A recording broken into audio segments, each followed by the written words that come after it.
Assalamualaikum warahmatullahi wabarakatuh. Salam budaya.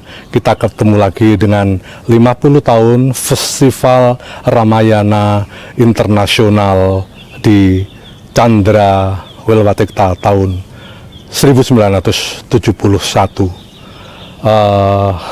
Pemirsa, bahwa setelah terjadinya Festival Ramayana Internasional itu dengan Jawa Timur menyuguhkan sendera tari khas Jawa Timuran, itu kemudian menumbuhkan semangat egaliternya masyarakat Jawa Timur, dan itu kemudian tumbuh dengan sangat kuat seni-seni budaya di daerah-daerah yang memang sebenarnya sudah ada, tetapi ini semakin menguatkan dan bahkan itu berpengaruh pada pertumbuhan kesenian di sekolah-sekolah, kemudian di kampus-kampus, sehingga yang tampil di panggung ini pasca festival itu adalah juga dari daerah-daerah, juga dari kampus-kampus, dan dari kelompok-kelompok sanggar dan sebagainya.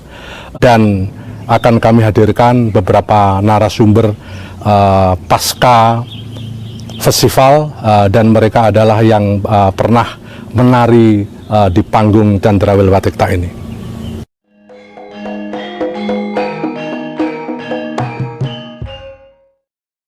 Kalau Pak Lili ini, gini, Pak Lili ini adalah dosen STKW, artinya bahwa ada sebuah benang merah dari Candra Wilwatikta dan STKW, karena STKW itu adalah representasi terakhir ketika kelompok itu sudah kemudian tidak berjalan lagi, maka menjadi sebuah institusi formal dan menjadi STKW.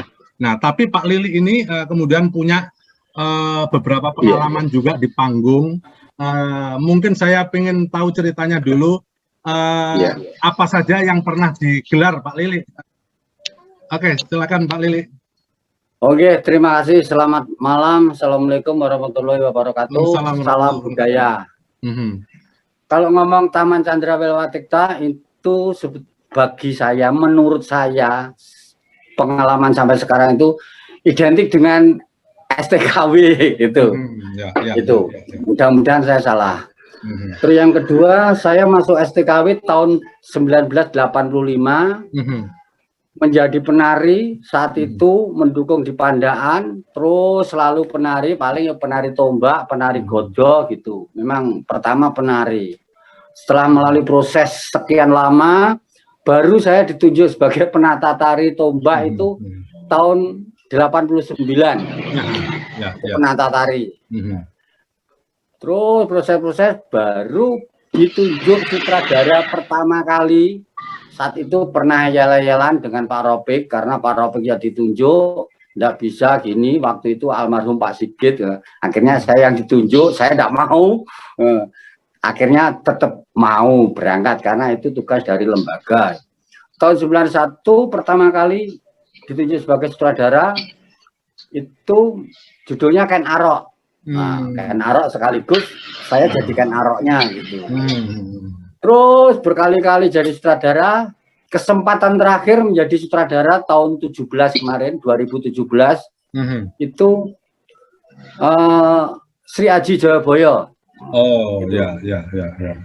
Dari itu semua, yang ketiga adalah Taman Candra Wilwatikta itu satu tempat, satu sarana yang sangat-sangat menyenangkan, menggairahkan, dan betul-betul bermanfaat untuk sebuah pertunjukan, karena satu-satunya panggung terbuka yang terbesar di Asia. Satu itu perlu diketahui, terbesar itu. Kedua, betul-betul bisa mengekspresikan, memahami bagaimana yang namanya panggung terbuka itu, meskipun ada beberapa hal dengan perkembangannya sekarang sudah karena berjalannya waktu ada pasang surutnya. Dulu pernah yo Pak Ropik ini, yo Pak Pramuka ya, termasuk halo selamat malam senior Handoyo ya aku ting. Nah, ini pernah mengalami bahkan satu tahun itu 4 kali 5 kali gitu, iya kan. Nah, itu 4 kali 5 kali kira-kira itu sampai tahun 89-an itu. Setelah itu berkurang menjadi 3, berkurang lagi, akhirnya diberdayakan dengan lembaga-lembaga yang lain, dengan daerah-daerah yang lain. Itu sebetulnya kemajuan yang sangat bagus sekali untuk memunculkan potensi-potensi budaya setempat. Obrolan kita selanjutnya ini tentu akan lebih seru dan akan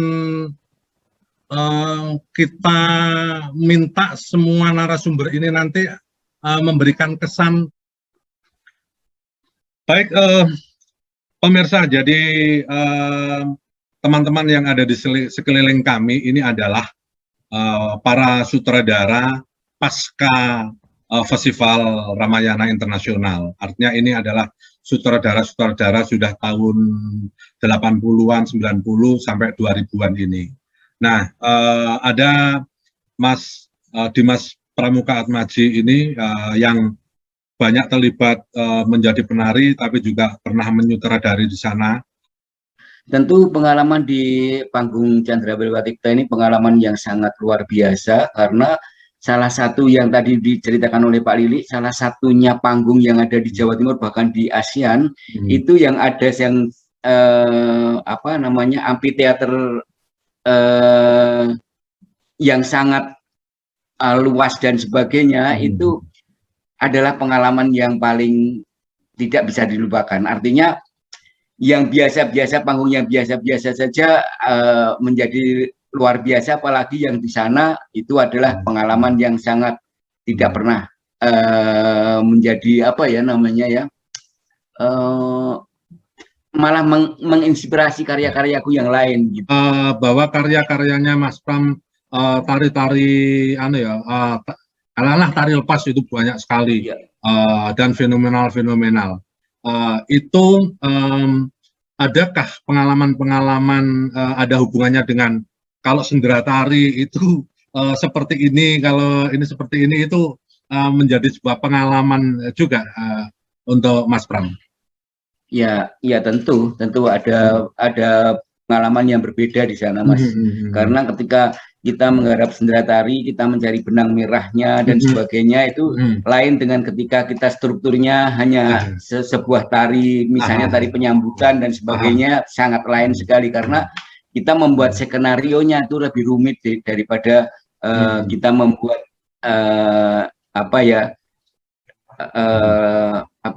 membuat strukturnya, tari itu lebih rumit, lebih kompleks karena durasi panjang dan kolosal ya. Iya. Okay. Apalagi di panggung itu mesti kita harus paham dengan lampu dan sebagainya. Medan yang seperti itu kita siasati bagaimana supaya menjadi spektakuler dan sebagainya, itu kan mesti harus ada pikiran di sana gitu. Ya. Oke. Ya Mas, nanti saya akan tanya lagi tentang harapan-harapan dan sebagainya, tapi saya coba ke Mbak Deni dulu. Ini Mbak Deni yang Mandegani Bojonegoro, ini representasi dari teman-teman daerah. Ya, terima kasih. Yang jelas pengalaman yang luar biasa dan spektakuler ketika kami bisa pentas di panggung yang semegah itu, apalagi yang tadi sudah kita sampaikan bahwa kita ke sana tidak membawa benar-benar penari, tapi bagaimana kita membawa orang yang di sana harus menjadi penari kan gitu. Apalagi kalau di daerah kan tentunya tidak semua itu penari. Nah, otomatis itu menjadi media belajar secara tidak langsung, karena mereka memang rata-rata anak-anak sekolah, siswa. Dengan begitu menjadi pengalaman yang luar biasa dan diceritakan ke teman-temannya. Akhirnya yang memang sebelumnya mereka itu tidak punya semangat untuk menari. Ayo, piye carane iso nari api rek, kok iso pentas bareng-bareng, mungkin keluar daerah atau kemanapun lah. Artinya itu menjadi semangat mereka untuk diceritakan ke teman-temannya. Nah, seperti yang tadi kita ceritakan bahwa di sana di panggung Taman Candrawira Tikta itu jelas kelihatan kalau misalnya penari yang dia tekniknya tidak bagus, kami harus mengelabui dengan properti yang bagaimana untuk menutupi biar penarinya itu kelihatannya kuat. Mas Han, pengalaman yang bisa dipetik atau diceritakan pada pemirsa, silakan. Iya, memang pengalaman saya juga pernah sebagai sutradara di Sekolah Tinggi Kesenian Wilatikta itu sangat mudah sekali karena memang para mahasiswanya itu penari semuanya, jadi gampang. Saya membuat sebuah garapan tari untuk sendera tari di Pandaan itu tidak sesulit apa yang saya ajarkan di perguruan tinggi memang ya. Ada beberapa perguruan tinggi yang pernah saya pentaskan di Pandaan, yaitu Perbanas, Widya Mandala, dan juga ini sanggar saya dulu Ujung Galuh. Saya gabungkan dengan anak-anak kampung gitu. Tapi ada keberanian untuk tampil di Pandaan ya. Terutama memang didukung waktu itu ada satu pembiayaan dari Dinas Pariwisata ya untuk sebagai biaya untuk tampil di Pandaan. Itu yang sangat bisa untuk saya lakukan. Di samping juga mendapat biaya tambahan dari perguruan tinggi. Kalau menggarap sebagai sutradara di perguruan tinggi memang sangat sulit sekali, Mas. Karena apa? Bukan penari ya. Jadi saya itu memilih siapa yang pernah ikut bela diri ya. Saya pilih itu. Jadi ada beberapa yang pilih saya buatkan ragam yang sesuai dengan apa yang mereka gerakkan. Kemudian kalau putrinya memang sudah saya ajarkan tari-tarian tradisional. Mas Kelantung ini sekarang stay di lingkungan Candrawil Watikta. Ini juga punya pengalaman yang panjang, tapi yang jelas ini adalah generasi setelah Festival Ramayana Internasional. Nah, apa yang dilakukan di Candra, yang pernah dilakukan, apakah juga pernah garap di panggung itu, atau apa yang dilakukan di Candrawil Watikta? Saya ingin mendapatkan cerita sekaligus kesan apa yang didapat dari pengalaman panggung Candrawil Watikta. Monggo Pak Kelantung. Baik Mas Rafiq dan selamat malam untuk semuanya. Mohon maaf dengan kostum yang seperti ini karena terus terang baru mengantar tamu nyelam malam. Sebagai pemandu karena pandemi kali ya, tidak ada tanggapan jadi lari ke laut. Ya Pak Rafiq dan semuanya, memang saya pada saat Festival Ramayana 71 itu belum ikut, dan saya aktif di tari itu setelah sekolah di SMA Trimurti, di mana di sana pada waktu itu tari merupakan intrakurikuler, jadi wajib. Gitu. Nah, dari situ oleh guru saya almarhum Bapak Sunarto AS, guru saya juga diajak dibawa ke Genteng Kali pada waktu itu untuk mengikuti dan terlibat di dalam proses latihan untuk pentas di Candrawil Watikta Pandaan. Pada waktu itu perkumpulannya adalah Yayasan Wilatikta Surabaya. Nah, di sana sekitar tahun 74 Jadi pada saat di SMA Trimurti 71 itu di sana ikut. Akhirnya berkembang mengikuti Pak Tribroto, atau diajak Pak Tribroto. Setelah ngobrol-ngobrol, ngomong-ngomong, di base campnya Wilatikta di Jalan Sumatera, di rumahnya Pak Subiono waktu itu bersama Pak Gatot dan lain-lain, untuk diajak mengembangkan membina tari di lingkungan sekitar Taman Candrawil Watikta. Dan berhasil di sana. Jadi membina anak-anak di lingkungan Candrawil Watikta sana ya? Betul, betul, di lingkungan Chandra Wilwatikta. Dan itu Seperti hanya itu. membina saja atau sampai tampil di panggung? Nah, otomatis karena tempatnya di Chandra, kemudian ada satu bentuk pada waktu itu pernah mementaskan di Chandra itu setelah beberapa tahun dilakukan oleh Yayasan Wilwatikta. Nah, pada suatu saat berkembang setelah dipegang oleh waktu itu Baparda. Badan Baparda. Pengembangan Pariwisata. Baparda waktu itu. Ya. Baparda. Baparda menjadi dinas, kemudian diberi kesempatan sanggar-sanggar itu termasuk sanggar yang ada di Wilwatikta tersebut. Ya. Pemirsa, dari Pak Klantung ini adalah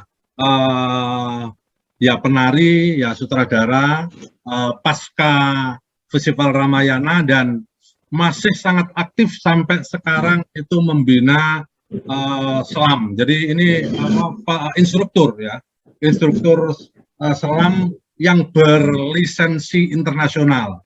Apa harapan di sana sehingga mungkin pikiran-pikiran atau harapan-harapan itu bisa didengar semua orang dan barangkali ini menjadi masukan-masukan untuk pengembangan di depan. Terima kasih.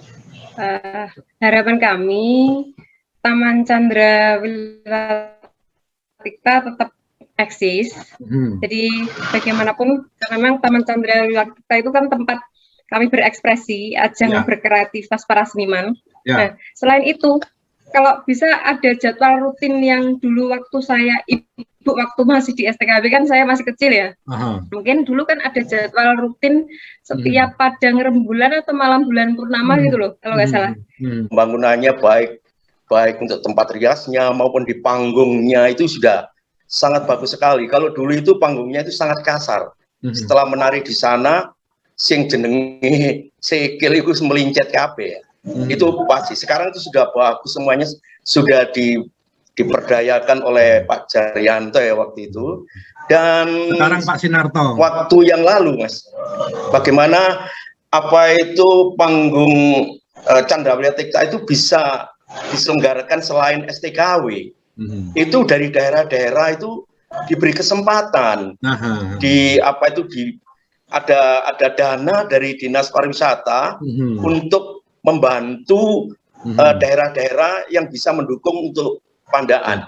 Kalau menurut saya, terutama untuk kreator-kreator sekarang ya, tampaknya sudah akhir-akhir ini sudah luar biasa karya-karyanya, terutama di daerah-daerah yang sudah berhasil membawa gelar dari beberapa perguruan tinggi seni tentunya. Nah, ini ada kesempatan atau diberi kesempatan kalau memang toh Chandra Wilwatikta itu akan diadakan lagi satu bentuk pementasan kolosal. Nah, biar para teman-teman kreator seniman daerah terutama dari sanggar ataupun kelompok komunitas tari yang ada di sana bisa merasakan menikmati susah payahnya proses dan akhirnya yang jelas merasa bangga dan bahagia bisa tampil di amfiteater Taman Chandra Wilwatikta yang memang sudah melegenda. Mungkin ada jadwal yang seperti dulu ketika saya masih menjadi penari, itu hampir setiap malam minggu saya pentas di sana, dan orang di sana ketika ditanya, orang di depan itu, warung-warung di depan itu kalau ditanya, ini ada apa? Langsung menjawab, ini lakonnya ini, menerangkan ini. Tapi sekarang ketika kita pergi ke sana bertanya di warung-warung depan, ini ada apa? Nggak tahu Pak, rame-rame di dalam, cuman begitu saja. Ya, saya kira sebelum saya tutup, saya minta statement. Ya, tetap bergerak maju. Oke, tetap bergerak maju. Ya, Mbak Deni? tetap bergerak. Sukses selalu untuk Taman Chandra Wilwatikta. Mungkin hal ini juga harus kita pertimbangkan ketika kita sering melihat virtual. Itu kita akan menjadi bosen dan kita akan menjadi yang maya-maya itu kita akan menjadi kepingin melihat yang nyata. Itu dari daerah-daerah itu diberi kesempatan, diberdayakan dengan lembaga-lembaga yang lain, dengan daerah-daerah lain. Itu sebetulnya kemajuan yang sangat bagus sekali untuk memunculkan potensi-potensi budaya setempat.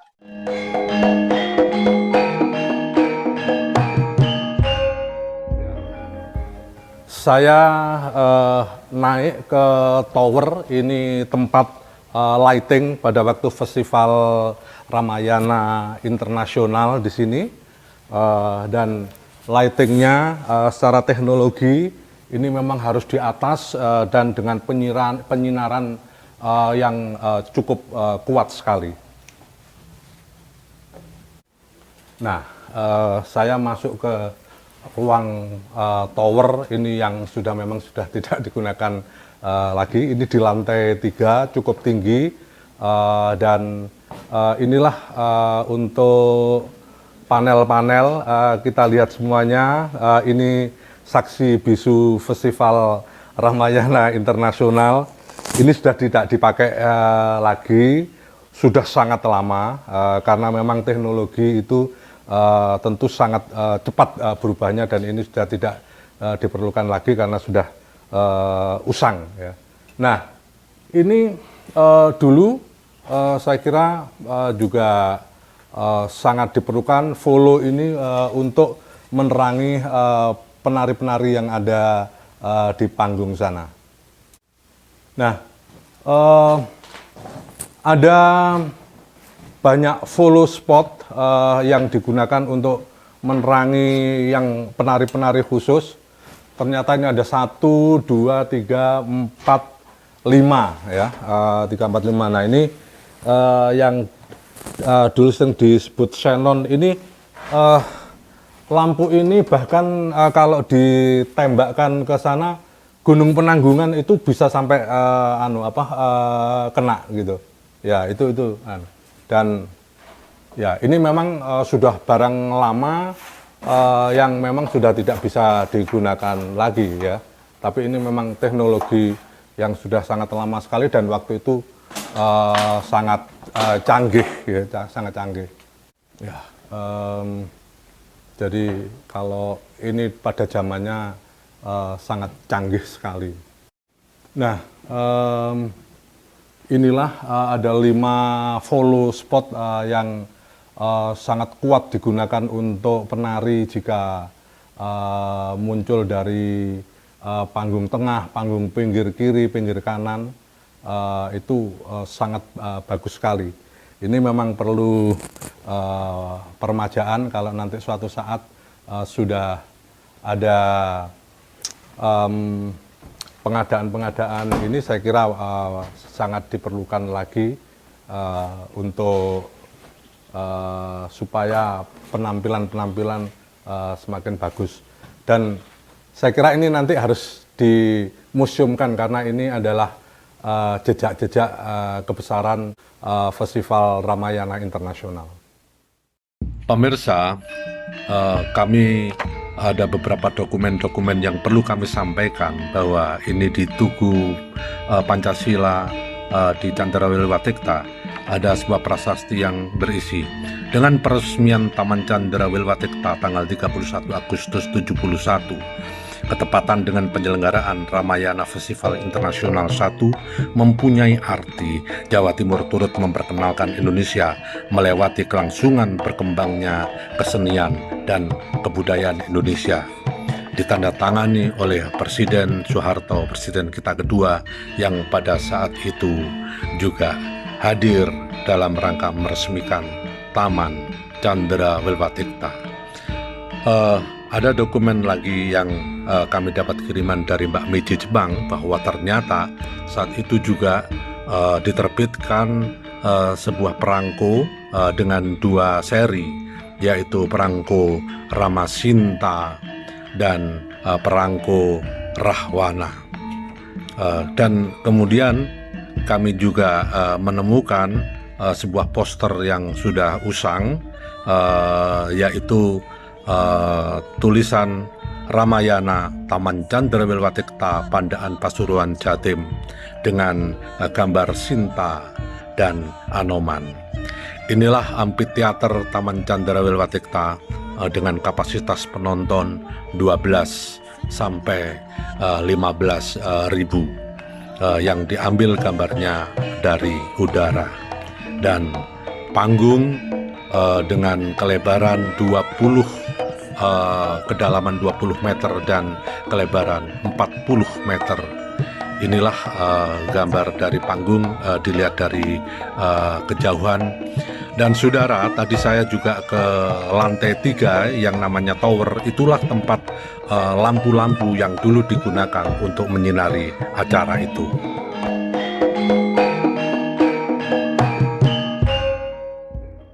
Baik pemirsa, sudah kita ikuti perbincangan kita dengan sutradara-sutradara yang pernah membuat pertunjukan di panggung Candrawilwatikta, dan selanjutnya kami masih menghadirkan narasumber, seorang senator, yaitu anggota DPRD Provinsi Jawa Timur Komisi E, yaitu Bapak Dr. Basuki Babus Salam. Dia tidak hanya sebagai anggota DPRD, tetapi pada masa mudanya banyak sekali bergelut di persoalan kesenian, bahkan dia pernah menjadi ketua umum di Festival Seni Surabaya sekitar tahun 2010-2011. Seperti apa pemikiran-pemikiran beliau, kita ikuti bersama perbincangan ini. Assalamualaikum Pak Bas. Waalaikumsalam warahmatullahi wabarakatuh. Siap. Kabar baik ya Pak ya? Alhamdulillah, Pangestu. Alhamdulillah. Pak Rafiq sehat juga ya? Alhamdulillah. Ya, situasi yang tidak nyaman ini dengan kita ngobrol ini, insya Allah ini jadi imun. Jadi Pak Bas, malam ini saya ingin mengenang sepekan dari apa yang dilakukan oleh pendahulu kita, yaitu 50 tahun yang lalu itu ada Festival Ramayana Internasional di Candrawilwatikta. Tentu itu ada sebuah energi besar yang dilakukan. Nah, itulah yang ingin kami bahas, dan Pak Bas ini kan orang di DPR Provinsi Jawa Timur Komisi E. Nah, ini mungkin teman-teman supaya juga akrab, kira-kira bisa diceritakan Pak Bas tentang DPR dan komisi itu seperti apa gitu. Ya. Negara ini kan dibangun berdasarkan kesepakatan para warga negaranya. Dan itu kemudian direpresentasikan melalui lembaga perwakilan yang namanya DPR. Kita tentu kemudian sudah sangat mengenal bahwa pemerintahan itu esensinya adalah dari rakyat, oleh rakyat, dan untuk rakyat. Nah, karena itulah pemerintahan yang diwujudkan melalui pemilihan umum itu sebenarnya merepresentasikan keberadaan rakyat, dan sehingga pemerintah biar berjalan sebagaimana tugas dan fungsinya. Nah, DPR sebagai representasi dari perwakilan rakyat itu mengawasi pemerintahan itu dengan menjalankan 3 fungsinya. Mengawasi berjalannya sistem pemerintahan, memutuskan soal alokasi anggaran, dan membuat peraturan-peraturan yang kemudian bisa diberlakukan agar pemerintah itu bisa berjalan dan bermakna bagi masyarakat. Saya kira esensinya itu. Ya. Karena kadang-kadang teman-teman seniman itu kan pokoknya DPR boleh rakyat, kayak gitu aja. Oke. Nah, saya tahu Pak Bas ini sejak muda, sebelum di DPR lah, itu kan memang sudah bergaul dengan militansi kesenian gitu ya. Saya ada Pak Cak Kadar, ada Pak Aribowo, ada teman-teman Mas Wi dan sebagainya itu ya. Dan saya tahu juga Pak Bas ini juga membackup beberapa event-event, di samping juga berkecimpung di Dewan Kesenian Jawa Timur ya. Tahun kalau nggak salah tahun 2010 2011 itu ketua umum Festival Kesenian Surabaya. Nah, apa pandangan Pak Bas tentang kesenian di Jawa Timur ini?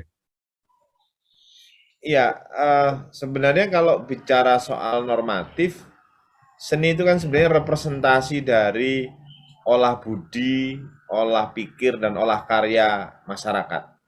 Jadi dari hasil perenungannya, kemudian diujawantahkan dengan musik, dengan tari, dengan sastra, dengan berbagai pertunjukan, itu sebagai sebuah perenungan terdalam dari apa yang terjadi di masyarakat. Sehingga seni apa yang kemudian muncul itu sebenarnya menggambarkan, itulah sebenarnya representasi dari seluruh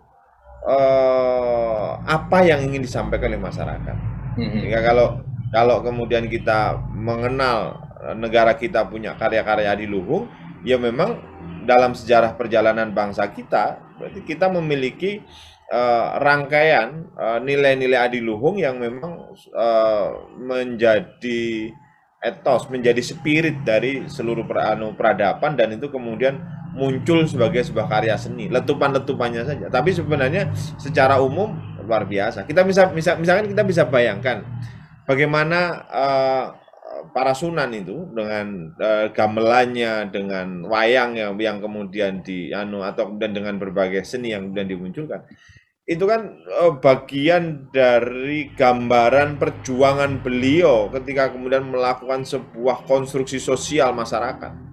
Dari masyarakat yang awalnya itu animisme, dinamisme, melakukan pencerahan, dan melakukan pencerahan itu kemudian dengan menggunakan simbol-simbol, dan itu kemudian kita lihat, dan agar kemudian tertarik ada gamelan-gamelan dan macam-macam itu. Dan itu akhirnya kalau kita lihat di Jawa Timur ini etniknya sangat kuat-kuat, dan sepertinya Jawa Timur ini ya orang kadang-kadang bilang bahwa Jawa Timur ini juga representasi dari Indonesia loh. Ada Mataraman, ada Osing, ada Madura, ada ini dan sebagainya. Ya, balik lagi sebenarnya kesenian ini bisa hidup dengan subur. Itu biasanya juga kemudian harus dimunculkan event-event.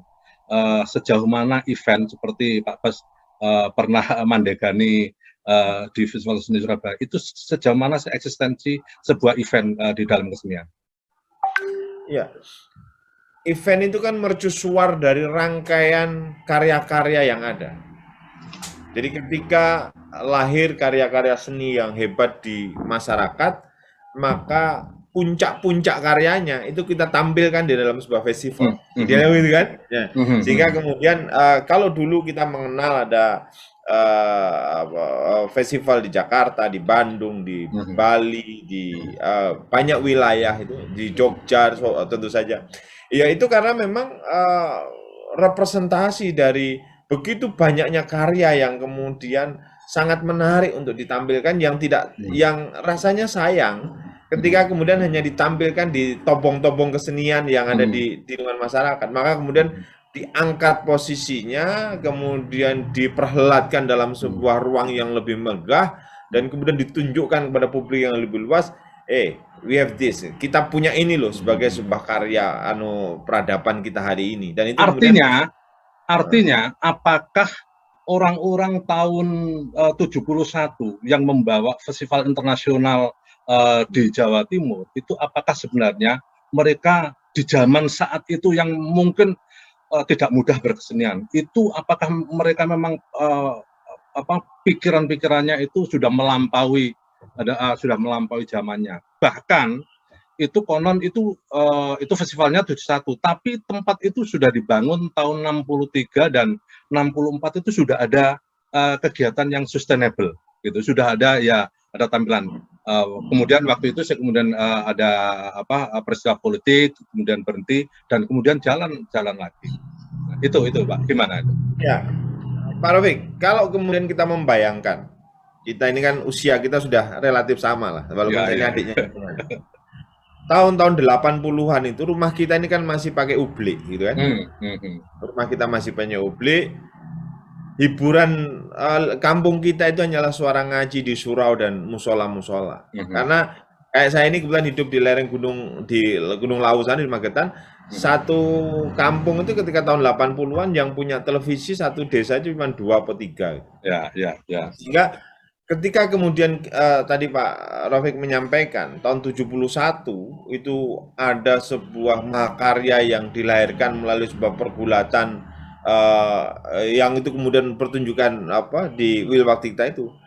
Saya membayangkan ini bukan hanya sebagai sebuah karya futuristik ya, bukan sebagai pikiran-pikiran ke depan yang panjang, tetapi itu sebagai sebuah olah karya yang maha dahsyat, sinergi dan kolaborasi dari semua elemen yang luar biasa, dan di dalamnya tentu kemudian tidak bisa mengabaikan peran-peran orang-orang yang berkuasa di sana, baik penguasa-penguasa lokal maupun penguasa regional, bahkan penguasa nasional, karena pada saat itu kan ini melibatkan pertunjukan internasional kan, tentu kemudian ini menjadi sebuah gaung yang bahkan saya membayangkan waktu itu ini juga akan menjadi sebuah sarana untuk melakukan public speaking secara internasional. Dan itu mungkin bisa saja diulang-ulang ya Pak Bas ya. Untuk next itu kan prestasi semacam itu bisa diulang kan ya. Betul. Nah, coba Pak Rafiq tentu masih ingat lah bagaimana karya-karya hebat, misalkan kita mengenal misalkan ada tokoh-tokoh yang kemudian benar-benar menjadi public figure kesenian. Yaitu kan memang pada saat itu belum ada noise yang begitu banyak dunia digital hari ini, sehingga siapa yang kemudian bisa berkarya kayak Mas Sardono itu kan benar-benar gitu. Saya waktu kecil misalkan ini mohon maaf mungkin tidak terlalu pas, tetapi ketika kemudian ada karya baru yang dilahirkan oleh musisi-musisi kita misalkan, saya ingat betul betapa meledaknya lagu Judinya Rhoma Irama. Judi itu seakan-akan membuat kampung itu senyap, dan begitu itu kemudian diputar di radio-radio itu. Nah ini artinya apa? Ini nonton filmnya itu tertekan itu yang nonton kayak nonton konser hidup itu waktu itu. Kecil saya juga gitu, nonton beberapa kali. Nah, jadi kembali pada pertanyaannya Pak Rafiq, apakah ini kemudian sebagai sebuah karya besar yang futuristik? Ini menurut saya bukan hanya futuristik, tetapi ini adalah gambaran kolaborasi betapa dahsyatnya para inisiator-inisiator kesenian kita di Jawa Timur.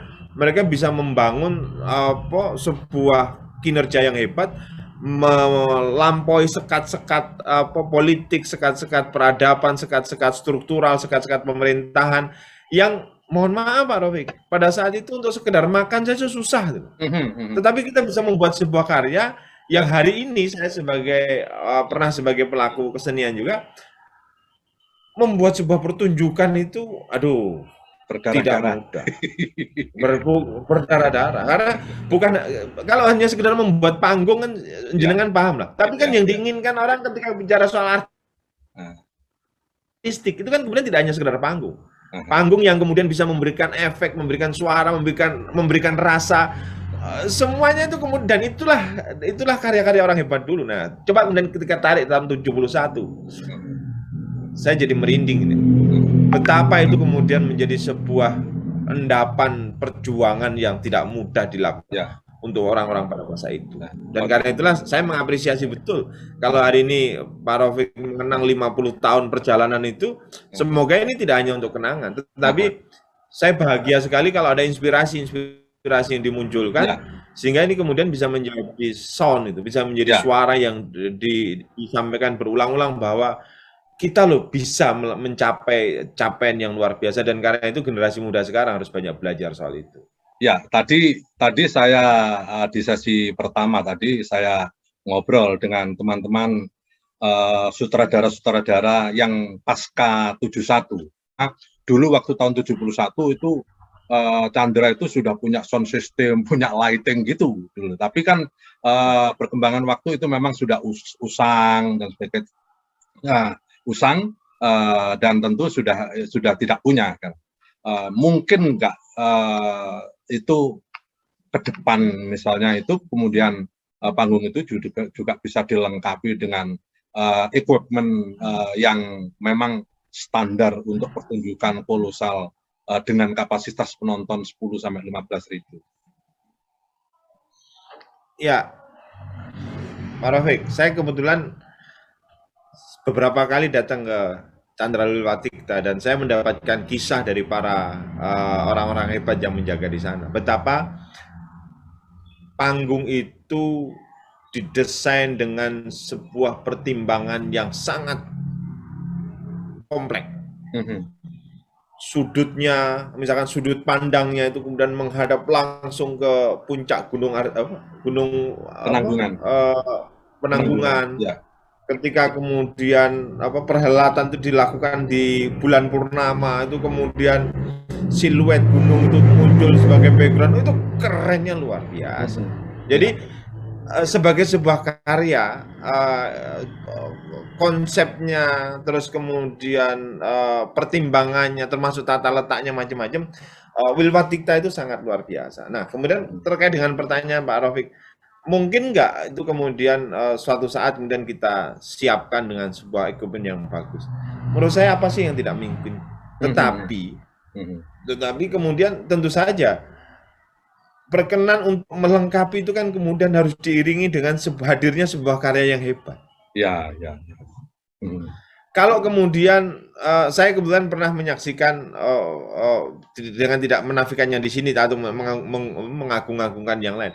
Jangan kalau Mas Rafiq melihat bagaimana festival seni di Bali misalkan, itu kan memang di panggung terbuka, diselenggarakan dengan sebegitu heroik, masyarakat terlibat, dan itu menjadi milik bangsa secara keseluruhan begitu. Bukan hanya milik kesenian, bukan hanya milik budayawan, tapi kemudian itu didesain menjadi sebuah milik masyarakat yang kemudian kebanggaan bersama. Dan saya kira festival-festival secara umum mampu menghadirkan itu. Nah, karena itulah maka kalau memang itu mau didesain, saya bermimpi betul. Kita awali dulu dengan lahirnya sebuah budaya untuk melahirkan karya-karya hebat, agar kemudian kita bisa dengan mudah untuk kemudian menunjuk, misalkan kita ingin tiap bulan, kan tidak mungkin juga Wilwatikta kemudian dibangun dengan begitu eksotik tapi kemudian hanya setahun sekali pentasnya, kan tidak mungkin. Minimum kan sebulan sekali. Nah, untuk bisa pentas sebulan sekali itu kan jenengan bisa bayangkan betapa ini dibutuhkan sebuah karya-karya kelompok-kelompok kreatif yang kemudian bisa layak dan kemudian hebat untuk tampil di sana. Karena dengan panggung sebesar itu, dengan penonton yang tadi disampaikan sebanyak itu, tentu kemudian tidak cukup juga dong kalau kemudian hanya ini disamakan dengan pertunjukan-pertunjukan yang mungkin levelnya kurang daripada itu. Artinya memang saya berharap itu akan menjadi puncak dari puncak kreativitas, dan karena itu maka di masyarakat, di kelompok-kelompok masyarakat, di kampus-kampus, di dewan kesenian itu muncul kreativitas. Nah, puncaknya memang salah satunya di sana. Saya setuju. Pak Bas, saya kira begitu Candra Wilwatikta ini sudah ditangani oleh pemerintah sejak tahun 2011 lah, itu kemudian sudah digulirkan lagi, dibangun lagi, mulai tahun 2012 sudah mulai ada pertunjukan pada waktu musim kemarau karena menghindari hujan. Dan saya kira peran STKW pada dekade itu sampai hari-hari sebelum pandemi ini juga luar biasa, artinya menciptakan pertunjukan-pertunjukan yang standar di sana. Itu sebenarnya sudah cukup representatif, tetapi memang ngomong tentang sustainable, mungkin bahwa kalau itu perguruan tinggi itu kan mereka itu kan bisa saja itu sebagai laboratnya, tetapi satu sisi mereka masih dituntut kuliah-kuliah yang lain, sehingga ini kadang tabrakan. Saya sih membayangkan suatu saat juga bisa saja itu kayak semacam ya sudah mengontrak pemain apakah tahunan atau semacam pegawai PPT P3K misalnya seperti itu, yang kemudian setiap hari memang ya menyiapkan pertunjukan itu, misalnya seperti itu. Apakah itu mungkin atau enggak, tapi saya pikir karena memang untuk menghidupkan ini memang tidak mudah, karena dulu di panggung Tanah Airku yang di Jakarta, yang dulu yang dipegang Mas Riantiarno dengan teman-teman, ada Dewi Gita dan sebagainya, akhirnya juga panggungnya bagus, spektakuler, tapi akhirnya juga enggak bertahan. Karena mungkin penonton juga tidak seperti di Jepang ya pengunjungnya, atau di Bali. Nah, sementara ini yang kita lihat di Bali itu yang memang masih kekeh Divdan yang ada di Nusa Dua itu ya, itu semuanya itu mereka dikontrak profesional. Itu sangat menarik, dan sehingga dia bisa main 1 minggu sampai 3-4 kali. Mungkinkah seperti itu, Pak Rafiq? Kalau jenengan membandingkan dengan Bali, jangan lupa bahwa Bali itu ya memang keseharian hidup masyarakat itu adalah berkesenian. Ya. Pagi hari, lepas dari kepercayaan apapun ya, pagi hari dengan segala rumbai-rumbainya mereka datang, kemudian membawa persembahan, diberikan itu sebuah karya eksotik yang kemudian siapapun yang melihat itu sebagai sebuah pertunjukan budaya yang luar biasa. Dan ritual seperti tarik kecak itu kan bagian dari ritual keseharian. Nah, sehingga apa? Sehingga kemudian semuanya hidup karena dalam keseharian ya mereka begitu, mereka benar-benar baik dan mereka menjalankan keseharian itu dengan baik. Nah, sehingga sebagaimana tadi di awal saya sampaikan, kalau kemudian kita itu ingin membangkitkan betul puncak-puncak karya seni yang kemudian kita miliki, ya memang seperti di Bali, kulturnya, budayanya itu kemudian harus dibangun, harus ada karya-karya yang baik. Orang-orang di daerah, orang-orang di kabupaten-kabupaten, dewan kesenian kabupaten dan bisa kota terlibat juga. Itu kemudian juga tidak lelah untuk membangun itu semua. Jadi ini tidak hanya bisa dibangun dari satu sisi di Wilwatikta saja, tapi saya tetap berharap karya ini harus dibangun dalam konteks umum, sehingga kemudian masyarakat memang berkarya. Nah, puncak-puncaknya salah satunya di Wilwatikta. Ya, Nah, yang terakhir ini Pak Bas, karena sudah banyak sekali yang kita bincangkan, yang terakhir, memang informasi dari pemerintah Provinsi Jawa Timur, Candra Wilwatikta itu sudah menjadi bagian dari desain Bromo Tengger Semeru yang akan menjadi satu ke depan. Itu ada pembangunan. Mungkin dari Pak Bas, apa kira-kira political will yang disiapkan juga oleh Jawa Timur, sehingga ini nanti memang gayung bersambut dan itu sesuai dengan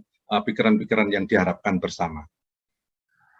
Ya, pemerintah memang sudah menerbitkan peraturan pemerintah tahun 80, tahunnya kalau nggak salah 2019, soal bagaimana membangun sebuah pembangunan yang terintegrasi di Jawa Timur secara menyeluruh, dan Bromo Tengger Semeru itu bagian dari itu semua, yang di dalamnya kita juga menyebut bahwa Candra Wilwatikta itu adalah salah satu epicentrum kebudayaan yang diharapkan bisa menjadi energi yang merajut sekaligus menutupkan kreativitas dan nilai-nilai kebaikan.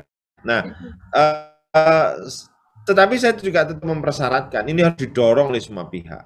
Kalau ini hanya bahasa Pak Rafiq tadi, ada political will, keinginan politik untuk membangun ke sana dengan lahirnya peraturan pemerintah itu, saya kira itu keren. Tapi itu cukup tanpa apa? Tanpa karya-karya, tanpa apa? Tanpa perkenan dan perhatian, tanpa apa? Tanpa keterlibatan banyak pihak. Dan karena itulah maka ini juga harus menjadi kegelisahan bersama, kegelisahan masyarakat Jawa Timur, pemerintah Jawa Timur, agar Wilwatikta yang sudah diberi tanda untuk menjadi pusat peradaban, pusat perubahan karya-karya seni ke depan, itu kemudian juga benar-benar bisa muncul menjadi hebat.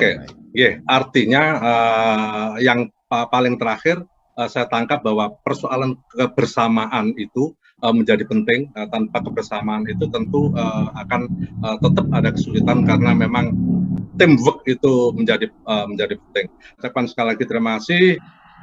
Wassalamualaikum warahmatullahi wabarakatuh, Pak Bas. Salam budaya dan selamat malam. Pemirsa, demikian perbincangan kami dengan Bapak Dr. Basuki Bagus Salam. Mudah-mudahan ini bermanfaat, dan selanjutnya marilah kita saksikan bersama pertunjukan Ramayana, sebuah dokumentasi dari Festival Majapahit Internasional tahun 2013 yang diselenggarakan oleh Dinas Budaya dan Pariwisata Provinsi Jawa Timur, UPT, PLS, dan Ekonomi Kreatif Wilwatikta. Selamat menyaksikan. Assalamualaikum warahmatullahi wabarakatuh. Salam budaya.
ងគុំទូលថ្វាយអើយព្រះចោមពុទ្ធ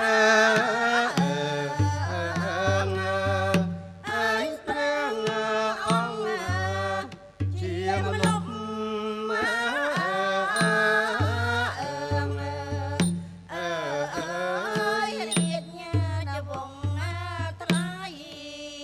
សូមព្រះជើងស្ដាអើយត្រឡប់មកវិញអើយចូលរាជបរិ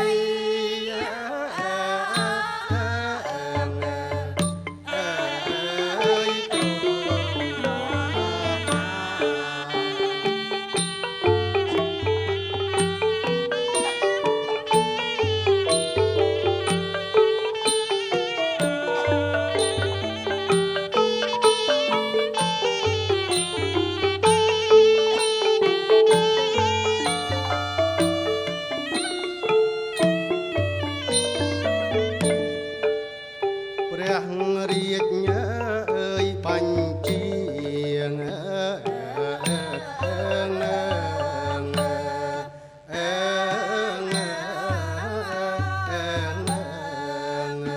ចេញរួចញ៉ាស្រេចអើយតាមក្តីសម្រាប់ញ៉ា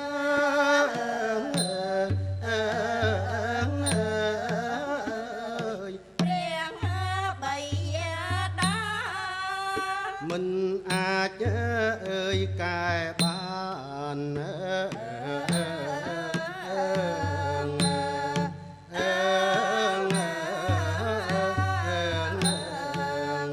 គងយ៉ាងណាអើយសូមណុចជា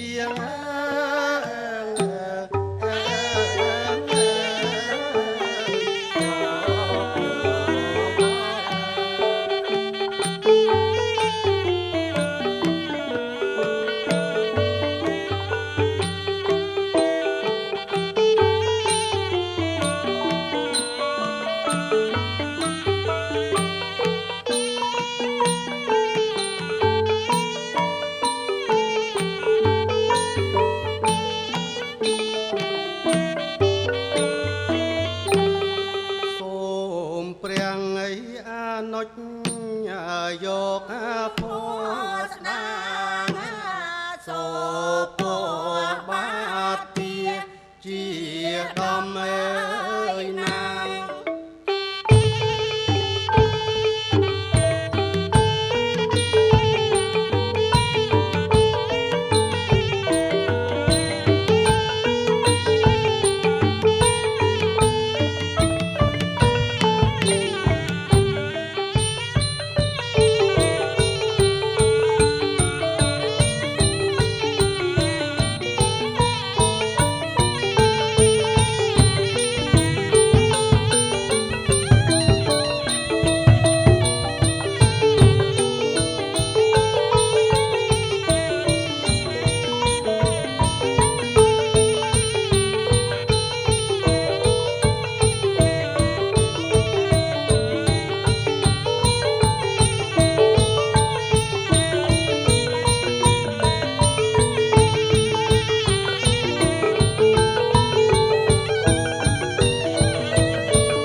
ចិត្ត